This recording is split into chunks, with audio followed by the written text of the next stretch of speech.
Muchas gracias a los mensajes que van llegando. 8:25 de esta nochecita, casi otoñal diría, una manera linda de empezar a empezar el otoño. Vamos a empezar la entrevista de este día. Está en piso con nosotros la doctora Claudia Peirallo, que es, como les contaba antes, ginecóloga, especialista en endocrinología ginecológica y reproducción. En un rato, por supuesto, para los oyentes vamos a dar sus contactos. Y ella es parte del staff de Fertilab también. Hola, ¿cómo estás, Claudia? Un gusto que nos acompañes. Hola Karina, ¿cómo estás? Hola Pablo, ¿cómo andás? Muchas gracias por la invitación. Gracias por venir. Al contrario, Claudia, bueno, la verdad que teníamos ganas de tenerte hace tiempito acá. La vez pasada pudimos, por supuesto, hablar por teléfono, que eso ya nos acercó un poquito a la temática, que vos sos especialista, pero tenemos que entender que hay pacientes que a veces se marean con esto de las preguntas y de las palabras complicadas, ¿no es cierto? El otro día hablamos con un andrólogo y la verdad que nos superó la palabra, ¿no? Llamó un paciente para preguntar qué era andrología. Contame un poquito qué es ginecología endocrinológica, ¿no es cierto? ¿A qué se dedica tu especialidad? Bueno, en general, en general somos ginecólogos porque también hay muchos endocrinólogos que hacen endocrinología ginecológica. Es como que nos superponemos un poco en la especialidad, pero somos los médicos que estamos dedicados a la parte hormonal de las mujeres, a todos los trastornos o enfermedades hormonales pero presentes en la mujer. Claro. Y con eso, por supuesto, se va ligando a la parte de la reproducción, la parte, digamos, sintomática, que está como todo relacionado. Sí. Y de a poquito te fuiste metiendo más en el tema de reproducción, y esto es uno de los motivos por los cuales te trajimos acá. Claro, de a poco se va como... Es inevitable hacer endocrinología ginecológica y que no esté ligado a la reproducción, porque está muy ligado. Exactamente. Esto es un poquitito lo que habíamos hablado en el primer bloque, ¿no es cierto? Habíamos estado un poquito hablando de lo que es la estimulación de la ovulación para la realización de tratamientos, y inducción, estimulación, a veces uno hiperestimulación, empieza como a escuchar palabras que suenan como sinónimos. ¿Vos tenés así como un minutito como para definirme esas dos o tres palabritas? Bueno, vos bien dijiste que cuando uno va a hacerle un tratamiento de fertilización in vitro a una paciente, lo que en general hace es una estimulación de los ovarios. Sí. ¿Qué está buscando? Lo que está buscando es que todos esos óvulos, en vez de ir a la atresia o en vez de atrofiarse, o como quieran llamarlo, aprovecharlos, por decirlo de algún modo, y con la estimulación de esos óvulos que van a ir creciendo en vez de atrofiarse, uno logra una mayor cantidad de ovocitos que van a servir para un mejor tratamiento. Cuanto más óvulos se logra, si bien hay un límite, mejor va a ser el tratamiento porque más chance va a tener la paciente para formar los embriones, y después se verá cómo se hace el tema de la transferencia. Cuando hacemos inducción de la ovulación, quizás utilicemos hasta otra medicación, siempre va a ser para un tratamiento de menor complejidad, va a ser o para lo que nosotros llamamos relaciones sexuales programadas, o sea, uno va controlando al paciente con ecografías y medio como que le avisa cuándo es el mejor momento para tener las relaciones. Lo hemos charlado acá. Y, o con otra cosa que es de baja complejidad, que es la inseminación intrauterina, donde no necesitamos ni tanta medicación, sino es como, para decirlo así, como más simple, es como para darle un empujoncito al ovario que ovule y bueno, lograr 1 o 2 folículos no más para una baja complejidad, que sería lo ideal, que sería lo que pasaría en una cuestión natural. Y incorporando este grupo a las pacientes que tienen ya de por sí algún problema para ovular. O sea, hay pacientes que no ovulan, y esto también hay que tenerlo en cuenta, por alguna patología previa, en general ligada a la cuestión hormonal.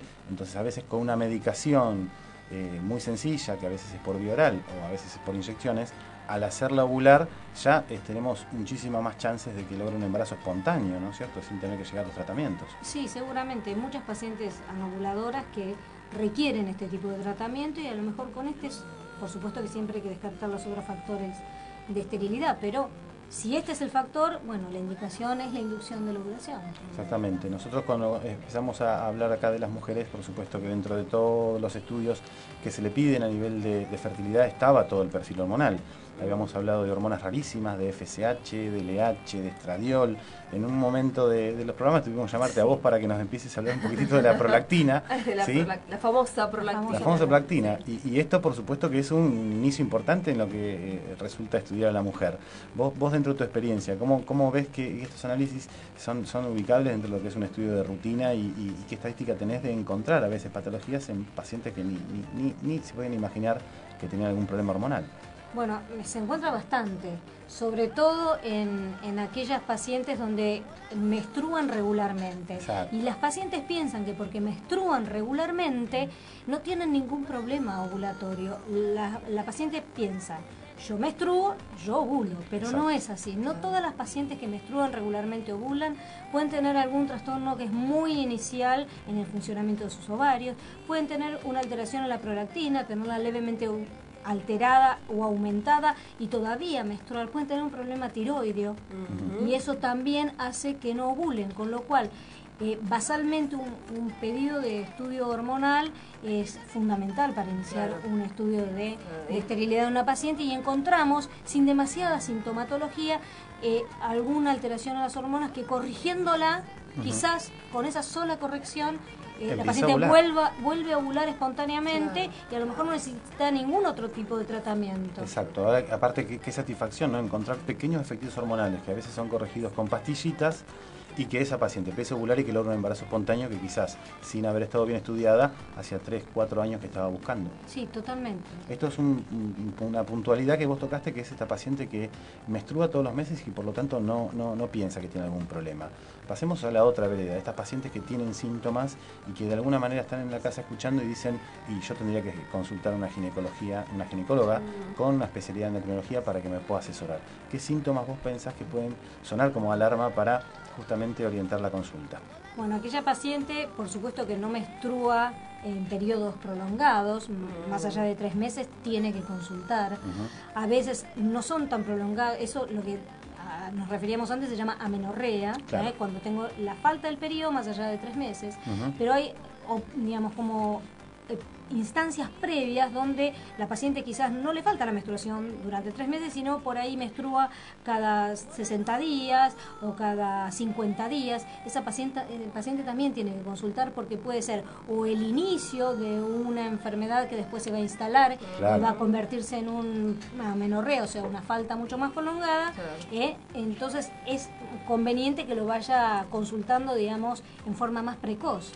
Por eso los ciclos que normalmente tienen 28, 30 días, esto tómenlo como un promedio, ¿no es cierto? Cuando se aleja mucho de estos 28, 30 días, probablemente estén cursando alguna etapa de no ovulación y que estén, por supuesto, en motivo de consultar a la especialista. ¿Y qué sucede, doctora, cuando el periodo es corto? Cuando anotamos en el calendario en el mes, vino el 4, vino después el 20 y pico del mes. Bueno, justo mira, mientras Pablo hablaba, yo digo, voy a aclarar una cosa porque tengo miedo de que con esto del alejamiento de la menstruación interpreten mal. Sí. Hay que ver a qué le llamamos menstruación regular.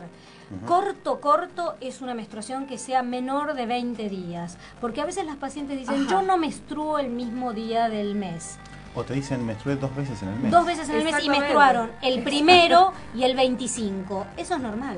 Ah, bien, ahí está. Anormal es menstruar más cerca de los 21 días o más allá de los 35 días. Todo lo que va entre 21 y 35 es normal, aunque no sea todos los ciclos 25, todos los ciclos 23 o todos los ciclos 30. Estoy segura que nos ha pasado a muchísimas mujeres esto, con seguramente, el almanaque, contando. Nos ha sacado una duda maravillosa.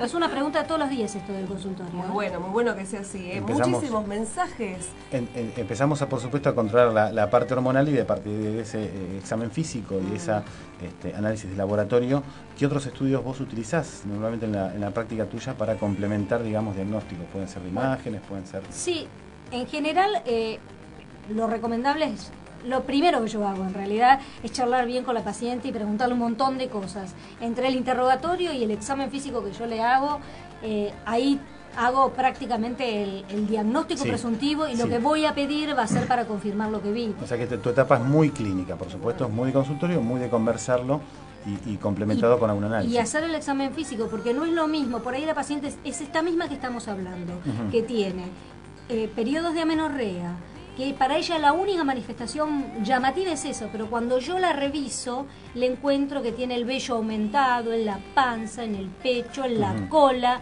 y eso no es normal. Pero para el paciente, como lo tuvo toda la vida, es normal. Pero si eso se acompaña con un periodo de menstruación más allá de 3 meses, eso me va a inducir a pedir, por ejemplo, otras hormonas que son los andrógenos. Otros estudios que yo pido es una ecografía, la ecografía transvaginal. que es también, nos va a orientar mucho porque vamos a visualizar bien cómo están los ovarios, qué características tiene, si tiene folículos, si son chicos, si son muchos, si son pocos. Y si tiene muchos folículos, como en el caso de lo que se llama la poliquistosis ovárica, ¿no? Que la paciente siempre refiere, tengo quistes en los ovarios, y a veces con cara de tener algo maligno. Esto hay que, por supuesto, explicarle bien de qué se trata y que entienda que no es una enfermedad maligna, pero que de alguna manera sí puede tener algún componente con respecto a su fertilidad. ¿Qué es esto de ovario poliquístico, Claudia? Bueno, en realidad no es es un síndrome. Nosotros los médicos le decimos síndromes cuando hay una enfermedad que se presenta de diferentes maneras. Una paciente con síndrome ovario poliquístico puede tener una manifestación muy florida o puede tener apenas algunos síntomas o signos que dan indicio de que esto puede ser una poliquistosis de ovario. Entonces está aquella paciente que es un poco gordita, con el vello aumentado, que menstrua mal, sí, siempre atrasado, y cuando le vamos a pedir una ecografía vemos en los ovarios pequeños quistecitos, que a mí mucho no me gusta llamarlos quistecitos porque no son verdaderos quistes. Tenemos que tener en cuenta que el quiste es una estructura anatómica que no produce hormonas, pero esos son pequeños folículos que si uno va a medir las hormonas, producen hormonas, por lo tanto son pequeños folículos, pero son muchos más de lo que uno va a esperar, son más de 10 por ovario en general, y son muy chiquititos. Y a veces la competencia entre ellos impide que termine ovulando uno, ¿no es cierto? Que es lo que necesitamos mes a mes. Claro, eso es lo que pasa con estas pacientes, no ovulan. Claro. No ovulan porque a pesar de que hay muchos, no hay ninguno que gane la carrera. O sea, lo paradójico de tener muchos folículos, mucha reserva ovárica, pero que no se desencadena el reflejo de la ovulación. La ovulación. Por momentos las preguntas de los oyentes, se me ocurre pensar que vamos muy rápido, es inevitable ir en este ritmo porque es muy corto el programa, porque hacen preguntas de cosas que se vinieron hablando, si no nos siguen la cadena es complicado que se entienda, pero Luz Marina nos pedía la página del programa, por las dudas es interesante reiterarlo, www.invitroradio.com.ar. Pueden escuchar este programa como todos los anteriores en diferido en el canal de YouTube que tiene el programa, búsquennos como In Vitro Radio en el canal. También se comunicó Janina de Puerto Madero, donde atiende la doctora Daniela de Palermo con su cuestión ella dice menstrual. Que la menstruación dura a veces 3 días, a veces 6 días. A eso íbamos, Daniela, en el principio del programa, que trates de agregarnos el mail en la consulta o que directamente escribas la misma duda a invitroradio@hotmail.com, que si nos excede a nuestro conocimiento lo vamos a reenviar a algún médico especialista. Exacto. Y Ariana, por supuesto, nos pone el freno y nos dice, muy bien, ¿qué son los andrógenos? ¿No? Porque lo dejamos ahí como un estudio más de la doctora Peirallo, pero por supuesto que explicanos en 2 minutos qué son los andrógenos. Los andrógenos son hormonas también, pero hormonas que uno les dice hormonas masculinas. Yo diría que en realidad no son hormonas masculinas. Uno dice son hormonas masculinas porque son los hombres los que la tienen en mayor proporción, y si uno se las va a medir en la sangre va a tener más cantidad que las mujeres, pero las mujeres también en un rango normal, en una proporción baja, tenemos andrógenos. Y que son necesarios. Y que son necesarios para otras funciones. Cuando esos andrógenos están muy elevados, más allá del rango normal para la mujer, pueden provocar, entre otras cosas, el aumento del vello, el acné, los atrasos menstruales, y es parte del síndrome de ovario poliquístico tener los andrógenos aumentados o su manifestación clínica. Exactamente, esto es lo que a veces vos decís, que vos ves el paciente ya prácticamente entrando al consultorio y tenés una idea de por qué te viene a consultar y qué estudios le vas a pedir aparte. Muchas veces sí. Bárbaro. El famoso ojo clínico, en este caso vos te ayuda muchísimo, ¿no es cierto?